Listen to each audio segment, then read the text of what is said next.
Oven heart की मौत कुछ इस तरह से हुई थी कि उनके आखिरी शब्द दुनिया के सामने हैं। 23 मई 1999 को WWE कांसास सिटी मिसूरी में एक इवेंट होस्ट कर रहा था जिसका नाम था ओवर द एज। उस दिन ओवेन हार्ट ब्लू ब्लेजर नाम के सुपर हीरो के किरदार को निभा रहे थे। उनके किरदार को ध्यान में रखते हुए WWE ने ओवेन को एरिना की छत से नीचे रिंग में उतारने का फैसला किया, लेकिन इस दौरान कुछ गड़बड़ हो गई और ओवेन नीचे गिरकर मर गए। हालांकि शो लाइव ब्रॉडकास्ट किया जा रहा था, लेकिन घर पर बैठे दर्शक इसे नहीं देख सके क्योंकि उस समय पर उनका पहले से रिकॉर्ड किया हुआ इंटरव्यू चल रहा था। ब्लू ब्लेजर, आज आपका एक बड़ा मैच होने वाला है जिसमें आप इंटरकॉन्टिनेंटल चैंपियनशिप के लिए द गॉडफादर का सामना करते हैं। ओह, द गॉडफादर, ये नाम लेते ही मेरा नीला खून खौलने लगता है। Well, Blue Blazer, you got a big match tonight, going after the Intercontinental Championship, taking on the Godfather. Ooh, the Godfather.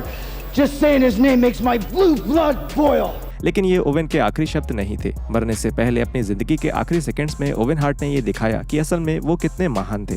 जब ओवेन नीचे गिर रहे थे तब वहां मौजूद हर किसी ने यही बताया कि उन्होंने आखिर में सिर्फ चिल्लाकर इतना ही कहा कि सब लोग हट जाओ। 100 फीट की ऊंचाई से गिरता हुआ एक आदमी जो जानता है कि अब उसका बचना मुश्किल है और उसके दिमाग में सिर्फ ये चल रहा है कि बच के रहो, मैं किसी को चोट नहीं पहुंचाना चाहता। When Owen was falling, everybody that was there said the last thing that he yelled was "Look out! A guy's fallen from 100 feet and he knows he's done. And the last thing he's thinking is, look out! I don't want to hurt you."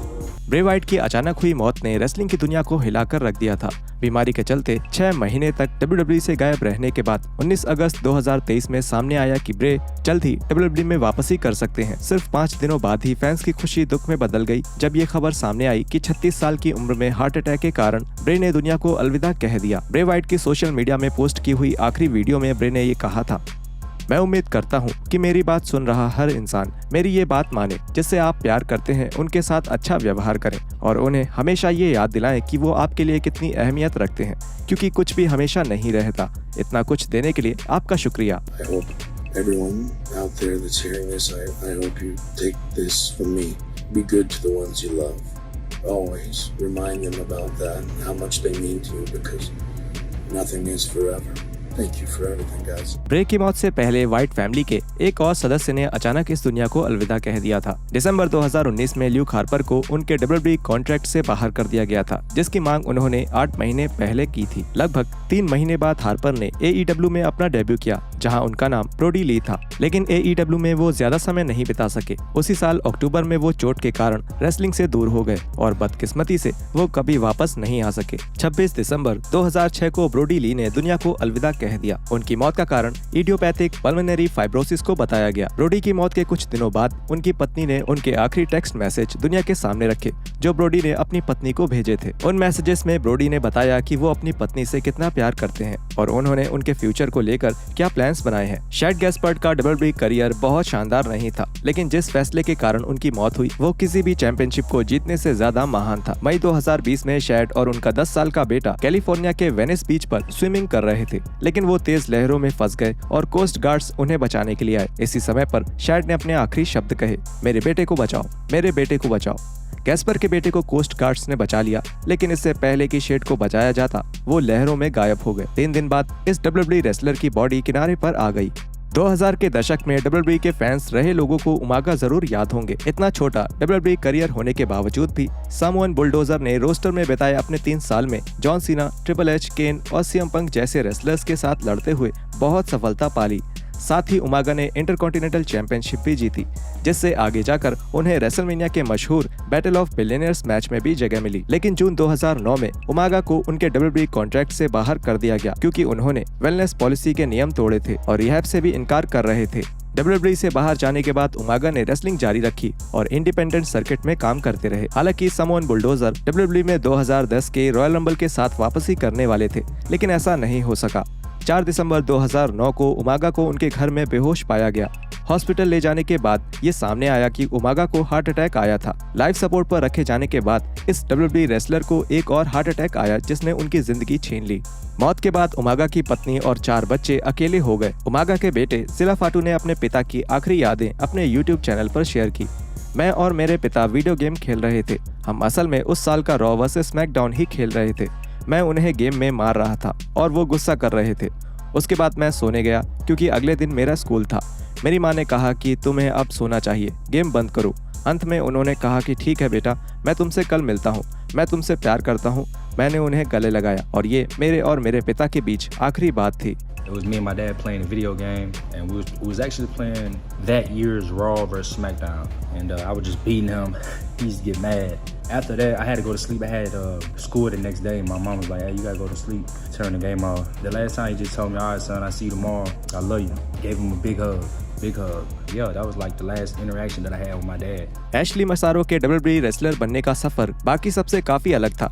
उन्होंने WWE में 2005 में हुए तीसरे diva search competition में हिस्सा लिया था। न सिर्फ वो 8 कंटेस्टेंट्स में से एक चुनी गई थी, बल्कि उन्होंने वो कंपटीशन भी जीता और इसमें उन्हें WWE कॉन्ट्रैक्ट मिला। कंपनी में लगभग 3 साल बिताने के बाद एशली ने WWE से बाहर जाने की मांग की ताकि वो अपनी बीमार बेटी का ख्याल रख सके। कंपनी से जाने के बाद मसारो रेसलिंग से दूर हो गयी और न्यूयॉर्क स्टेट्स में एक रेडियो स्टेशन के लिए डीजे का काम करने लगी। 15 मई 2019 में मसारो ने सोशल मीडिया में एक पोस्ट शेयर की और बताया कि उन्होंने कुछ फैन मेल्स का जवाब दिया और अपने फैंस को शुक्रिया कहा। ये एशली मसारो के फैंस के सामने कहे गए आखिरी शब्द थे। अगले दिन जब वो काम पर नहीं पहुंची तो डॉक्टर की एक टीम एशली के घर गई, जहां वो बेहोश मिली। जब उन्हें हॉस्पिटल ले जाया गया तब डॉक्टरों ने उन्हें मृत घोषित कर दिया। बाद में सामने आया कि एशली ने आत्महत्या की थी। माचो मैन रैंडी सैवेज बेशक आज तक के सबसे मशहूर रेसलर्स में से एक हैं, लेकिन WWE में उनका जाना बहुत ही दुखद था। WWE चाहती थी कि माचो मैन रिटायर होकर फुल टाइम कमेंटेटर बन जाए, लेकिन रैंडी सैवेज का मानना था कि उनमें अभी भी बहुत रेसलिंग बची है। इस मतभेद के कारण माचो मैन ने WWE छोड़कर उनके कॉम्पिटिटर WCW से हाथ मिला लिया। यहाँ तक कि WCW से निकलने के बाद भी वो WWE में नहीं आए और काफी हद तक रेसलिंग करना ही छोड़ दिया। हालांकि ऐसा लग रहा था कि उन दोनों के बीच समझौता हो रहा है जब रैंडी सैवेज ने WWE के टॉय मैन्युफैक्चरर मेटल के साथ पार्टनरशिप कर ली। लेकिन 20 मई 2011 को जो हुआ उसके कारण बात इससे आगे नहीं बढ़ सकी। सैवेज अपनी पत्नी के साथ ड्राइव कर रहे थे और तभी उन्होंने अपनी पत्नी से कहा कि मुझे कुछ ठीक नहीं लग रहा।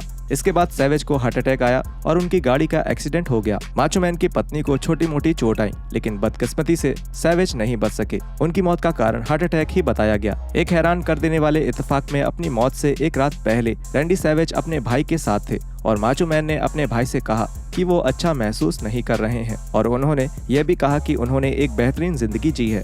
ऐसा लग रहा था कि जैसे कि सैवेज को पता था कि कुछ होने वाला है। 90 के दशक के अंत से लेकर 2000 के दशक की शुरुआत तक सबसे मशहूर फीमेल रेसलर्स में से एक होने के बावजूद भी चाइना की जिंदगी और करियर में एक भयानक गिरावट आई। WWE को छोड़ने के बाद उन्होंने एडल्ट फिल्म्स में काम किया और ड्रग्स से जूझती रहीं। इसके बावजूद चाइना ने अपनी जिंदगी बदलने की कोशिश की। वो जापान जाकर एक इंग्लिश टीचर बन गई। जैसे कि उनकी जिंदगी में सुधार आना शुरू हुआ, कुछ बहुत बुरा हो गया। 17 अप्रैल 2016 को ये सामने आया कि चाइना की मौत हो गई है। बाद में हुई जांच से सामने आया कि उनकी मौत के पीछे का कारण अल्कोहल का ओवरडोज और उसके साथ में कई तरह की ड्रग्स का इस्तेमाल था। अपने आखिरी के दिनों में चाइना एक डॉक्यूमेंट्री बना रही थी। एक क्लिप में चाइना की काली पड़ चुकी आंख के साथ ये भी साफ देखा जा सकता था कि उनकी जिंदगी में कितनी दिक्कतें हैं। I cannot stop the cough. उनकी जिंदगी कितनी भी भयानक रही हो, लेकिन चाइना के आखिरी शब्द उम्मीदों से भरे थे। खैर, आप सबको मेरा प्यार और मैं उम्मीद करती हूँ कि आपका दिन अच्छा रहे। सबको मेरा प्यार। Anyway, love y'all. I hope you have a beautiful day. Love y'all. Peace. बहुत सारे फैंस के लिए रेसलिंग की दुनिया में सबसे ज्यादा हिला देने वाली मौत में से एक थी एडी गुरेरो की मौत। दुनिया को अलविदा कहने से एक दिन पहले एडी एक WWE शो के लिए मिनियापोलिस जा रहे थे। गुरेरो अपने नेफ्यू चावो के साथ जा रहे थे और उनकी फ्लाइट के दौरान एडी अचानक ही बेहोश हो गए। उस समय ये ज्यादा गंभीर नहीं लगा और प्लेन के लैंड होने के बाद एडी और चावो दोनों ही होटल चले गए। उसी शाम को चावो के पास एडी का फोन आया। लैटिनो हीट ने कहा कि वो चावो से कुछ बात करना चाहते हैं और चावो ने उनकी बात मान ली। कुछ काम खत्म करने के बाद चावो एडी से मिलने के लिए तैयार थे, लेकिन जब उन्होंने एडी को वापस कॉल किया तो एडी ने कहा कि वो ठीक हैं और अब उन्हें बात करने की जरूरत नहीं लग रही। लेकिन उसी रात एडी ने अपनी पत्नी विकी को कॉल किया और उन दोनों को ये बिल्कुल भी अंदाजा नहीं था कि वो आखिरी बार एक दूसरे से बात कर रहे हैं। मौत से पहले एडी ने अपने आखिरी शब्दों में अपनी पत्नी को ये बताया कि वो उनसे बहुत प्यार करते हैं और कुछ घंटों बाद ही एडी को उनके होटल रूम में मृत पाया गया, जिसका कारण था एक्यूट हार्ट फेल्योर। क्रिस बेनवा की जिंदगी के आखिरी दिनों में जो कुछ भी हुआ उसके कारण उनके करियर पर एक गहरा दाग लग गया। जिस दिन बेनवा ने अपने साथ अपने पूरे परिवार को खत्म कर दिया, उससे एक दिन पहले क्रिस को चावो गुरेरो से मिलना था ताकि वो दोनों एक साथ एक शो में जा सके।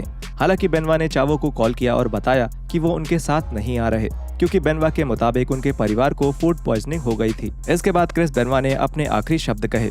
उन्होंने कहा, चावो चावो हाँ, और उन्होंने कहा, मैं तुमसे प्यार करता हूँ। मैंने कहा, ठीक है भाई, मैं भी तुमसे प्यार करता हूँ। वो बहुत अजीब था। फिर मैंने पूछा कि तुम ठीक हो ना? उन्होंने कहा कि हाँ मैं ठीक हूँ, बस मैं थका हुआ हूँ। और मैंने कहा ठीक है भाई, ठीक, अगर तुम्हें कोई भी दिक्कत हो तो तुम मुझे कॉल करोगे, बस इतना हुआ। He goes, Chavo. I'm like, yeah? And he goes, I love you.